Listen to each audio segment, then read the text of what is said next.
Good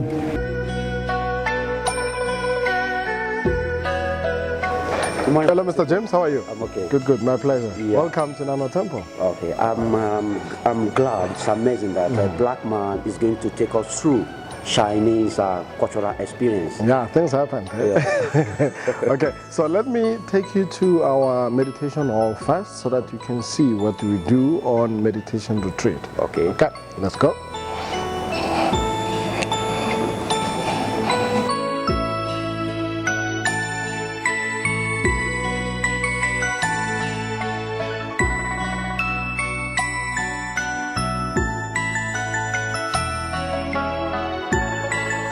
Okay, now you're welcome in the meditation hall. Come and have a look.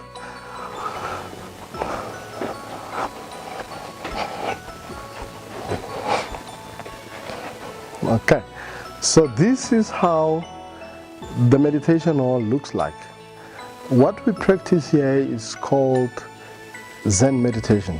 Okay, these are the benches of where people sit and do meditation. So I'm going to walk you through the master, where the master who's going to be conducting the meditation, where he sits. Come and have a look.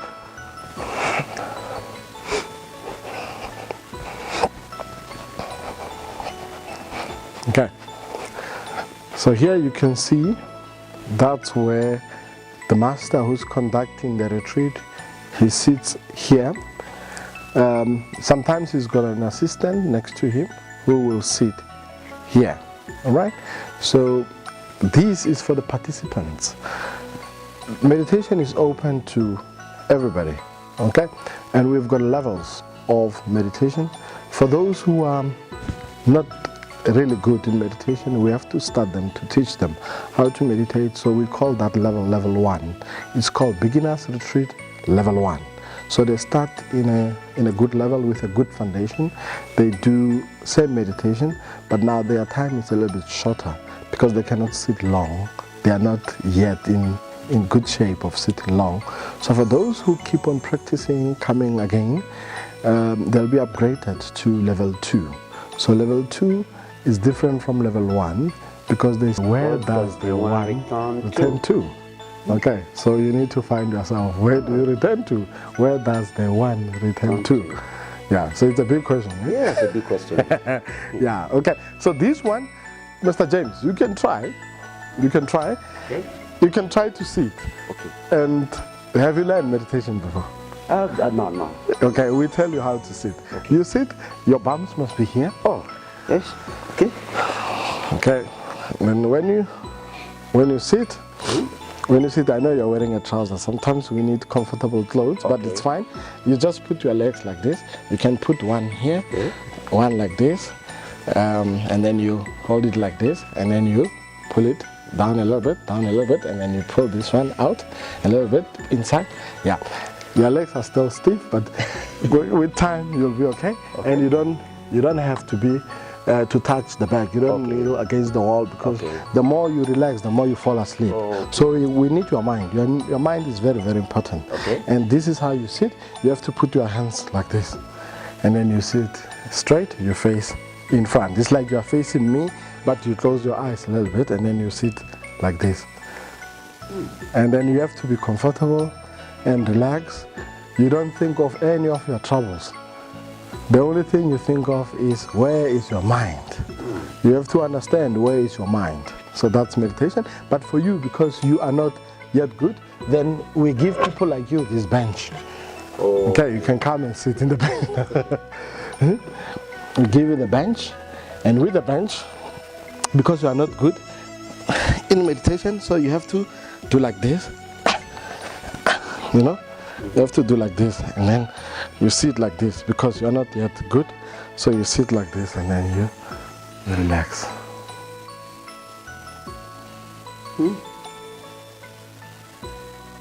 This is amazing. And you have to keep smile in your face, you know. Right, you can try. Did you see how I sit? Yeah.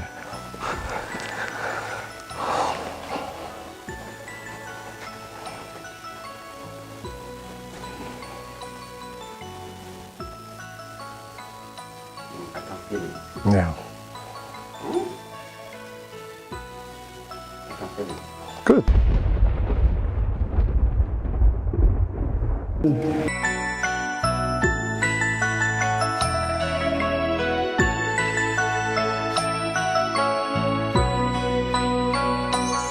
Mr. James, this one is called the Pushan Shrine.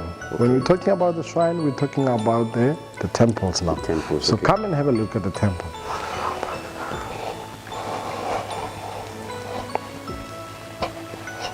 Okay, so here we go. This is called the shrine. Okay. And this is the shrine which is called Pushan in Chinese. It's called Pushan Shrine. It's a shrine. Pushan Shrine, it's taken from the Chinese word. Okay.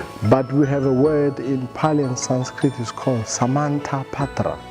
Samanta Patra is this one. Oh. So this is Samanta Patra Bodhisattva. Bodhisattva. So this is a Bodhisattva. We're still going to show you the Buddha. The Buddhas are in the main shrine. These are the Bodhisattvas. So in Chinese it's called Pushan Busa. And in Pali and Sanskrit it's called Samanta Patra Bodhisattva. The Buddha is the enlightened one, but the Bodhisattva, they are Buddha to be. They are on the path to be enlightened as well. Yeah.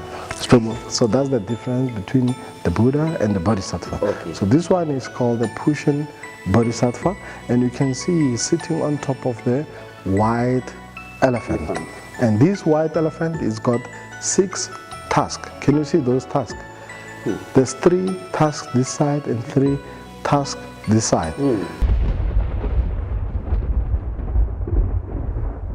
Put their names in the Tower of Light. They sign up for the whole year because they want their families, even for themselves, to be blessed with good fortunes, good luck, good marriage, happy marriage,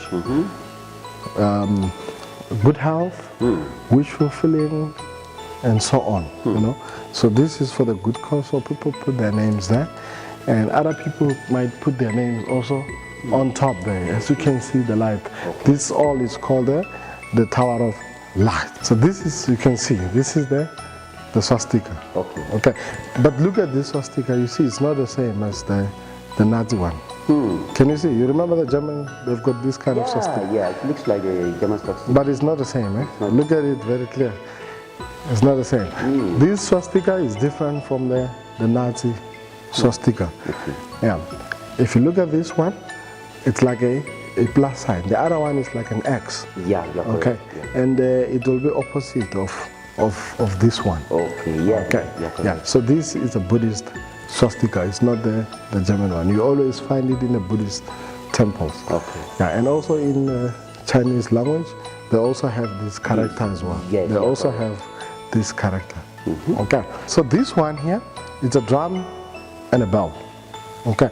So the drum and a bell, we use it when we do the function. But now, all these instruments which I was showing you, we've got a nun who's gonna play for you, so that you can hear the sound when we go to the main shrine. 100 years ago, had one Indian prince. His name is Siddhartha.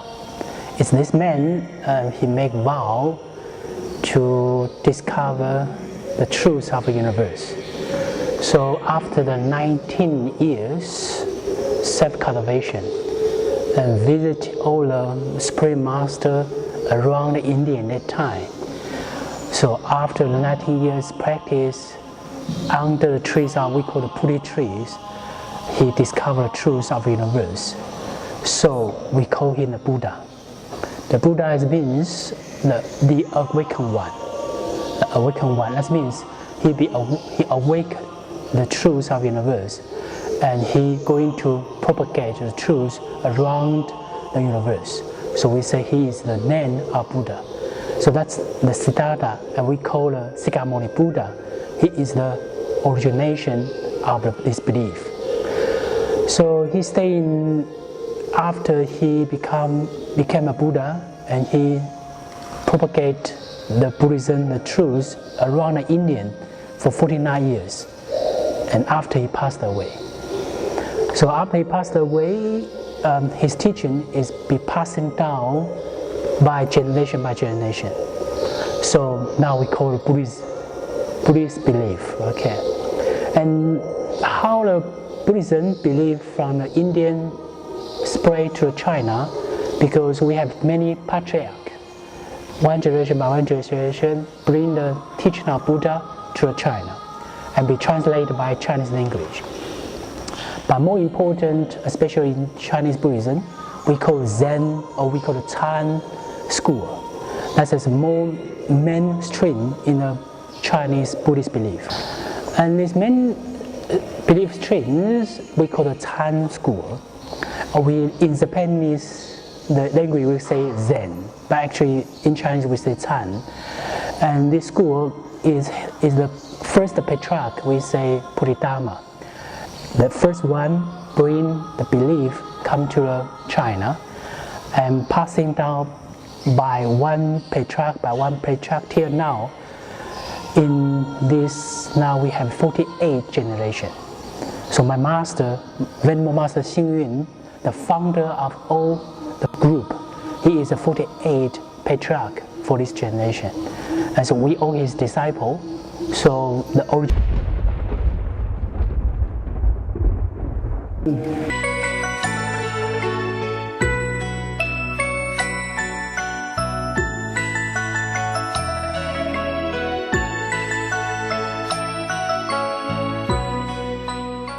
Okay, James? Yes. This one here is called the Chinese bells.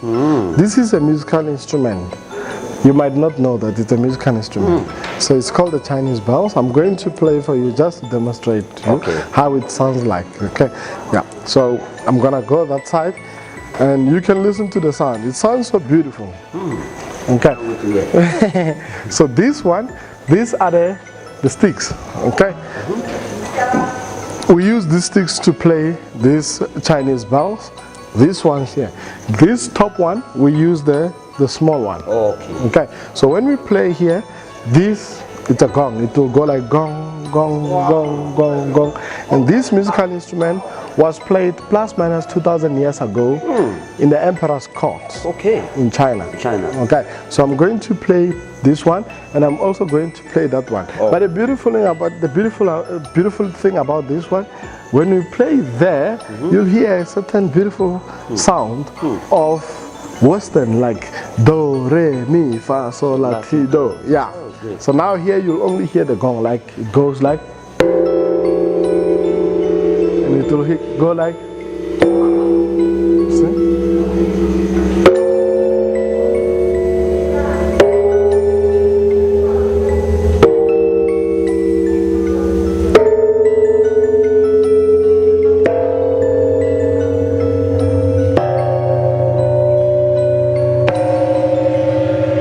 So you have to make sure that you play on this part, on this part. Okay. So now we're taking the small stick and then we play that one. Listen to the sound carefully again. Did you observe the sound? Yes, I observed it. Good, good, good, good. So now let's go here. So here, remember? Yeah. When we play here, that do, re, mi, fa, sol, la, ti, do, you'll hear it. Okay. Like.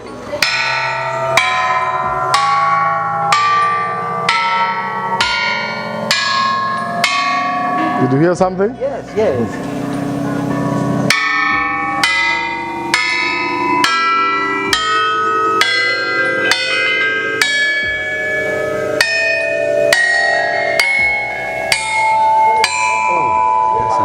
See, this is how we play.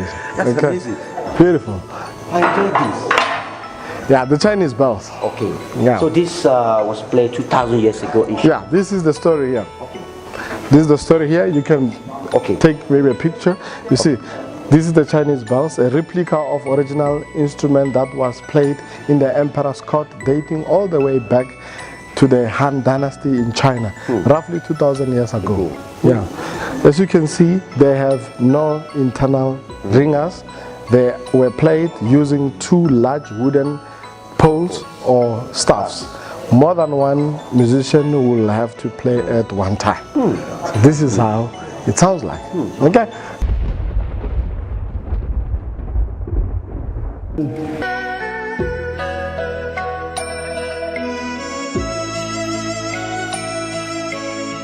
And then here we have the Bodhisattva. This is the Bodhisattva Kuan Yin. Kuan Yin Bodhisattva is in the temple where we are going from here. All right. So you will see in here he's got 48 strong hands. That side he's got 1,000 hands. He's got 1,000 hands. And this one here is called the wisdom eye. A lot of people call it the third eye. So this is the third eye. So this is the position of putting your hands when you bow or when you greet one of the masters, or when you greet one another as brothers in arms, you know, like a Buddhist brother. And this is the position I was telling you to sit when you do meditation. You remember? You sit like this and you do meditation. Your hands must always be like this. And this is the lotus flower. The lotus flower in Buddhism is the flower of changes, you know. So we'll tell you the story about Sakyamuni Buddha. And this is what I played for you. This is what I've played for you. This is called the Chinese bells. You remember those Chinese bells we were playing? And this is just a small one. That one is a big one. And we also have the earthquake detector. You can see this is something which was detecting the earthquake. It's also written here, Hofen earthquake detector. This was detecting the earthquakes. But if you look at this thing, it's got 8 dragons and 8 frogs. Look at this 8. If you look at this one, and there's another one behind there, you can see this one on the side and this one on the side. So clearly here you can see the directions. Okay? You have north, south, east, west, northwest, and so on. Awesome. You understand? Yes. Okay? So this is the dragon pot. Yes. 8 points of directions. So now on the tongue of every dragon mouth, they just place a tiny little ball. Okay. So what was happening here, according to the story which I was told, when the water is boiling inside the pot, if the ball can fall in the open mouth of the frog, let's say, for an example, this is the north, then they know that because the ball has fallen in the open mouth of the frog in the north, then the earthquake might happen in the north because the ball has fallen in the direction of the north. So this is how they used to detect the earthquake. It depends where the ball has fallen, but only one ball at a time. You know, so if the ball falls there, then they check the direction. So this one is called the fish shi. So inside this ball, you can see here we have fishes. They are not alive. Check. We have 1, 2, 3, 4 of them. Okay. If I rub my hands here, the water will vibrate, and the water can go this high if I do it properly. Okay. So now, it's mainly for concentration. How do you concentrate on this one? So let me demonstrate for you quickly and show you how does it work. First, you wipe your hands just to remove the oil. And then secondly, now the oil is out, you can put your hands here.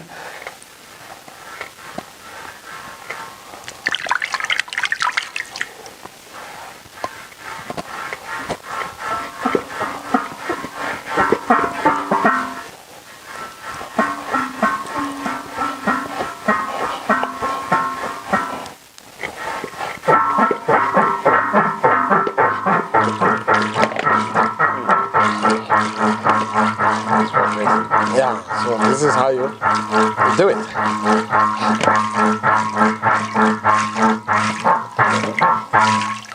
Okay. So it's not magic. It's not magic, I can see. It's not magic. It can be done.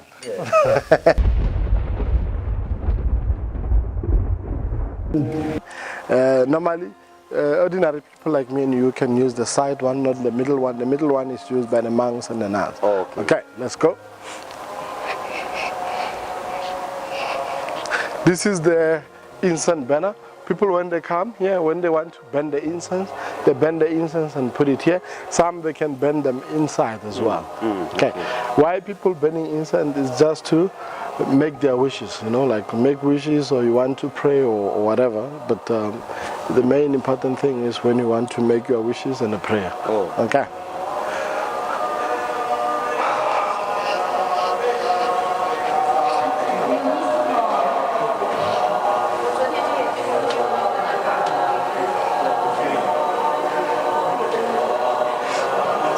Okay, so now this is how the main shrine looks like. You can see the beauty of the main shrine. Yes. It's big and it's beautiful. Beautiful. Come closer.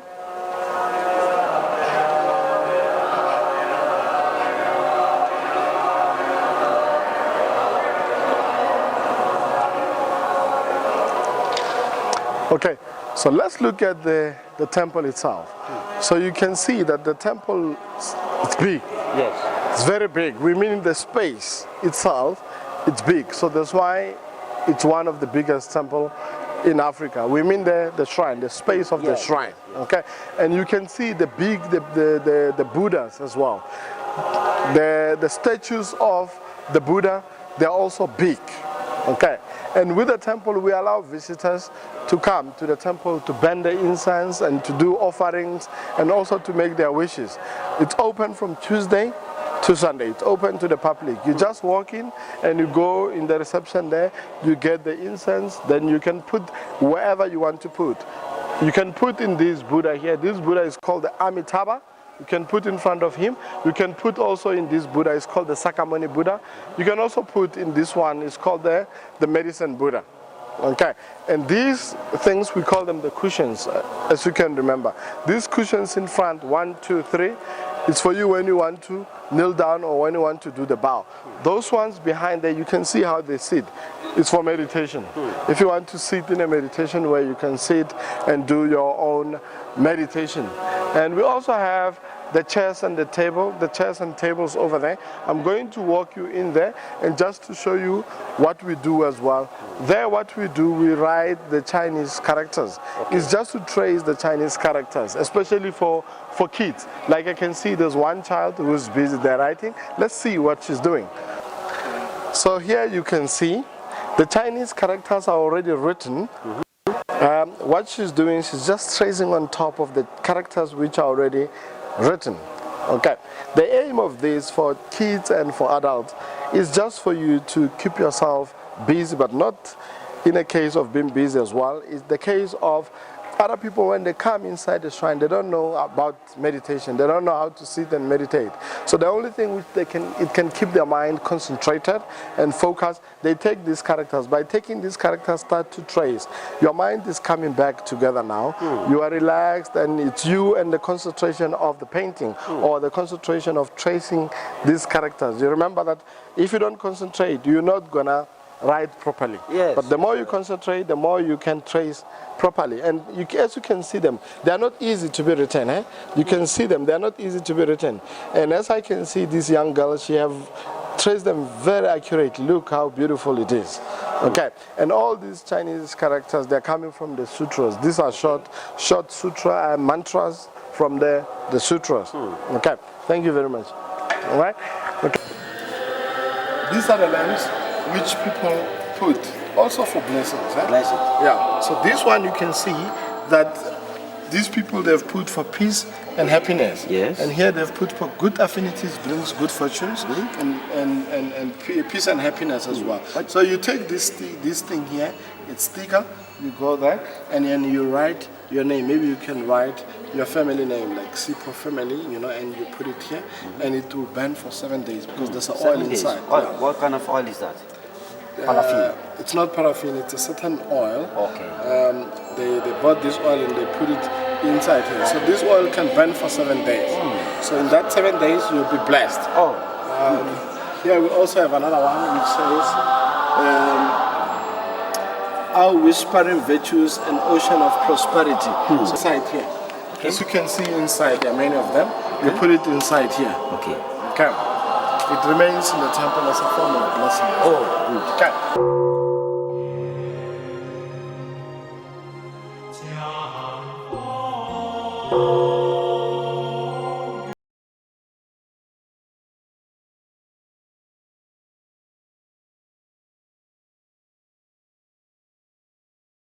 I write the David.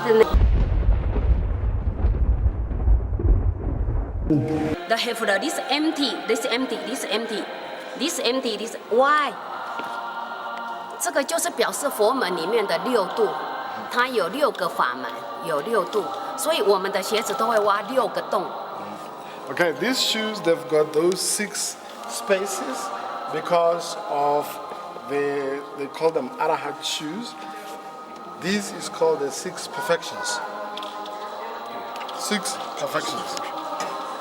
这个是佛门里面的科子， Okay, this one is called the Ketz. I don't know in English, but the sound it's like this.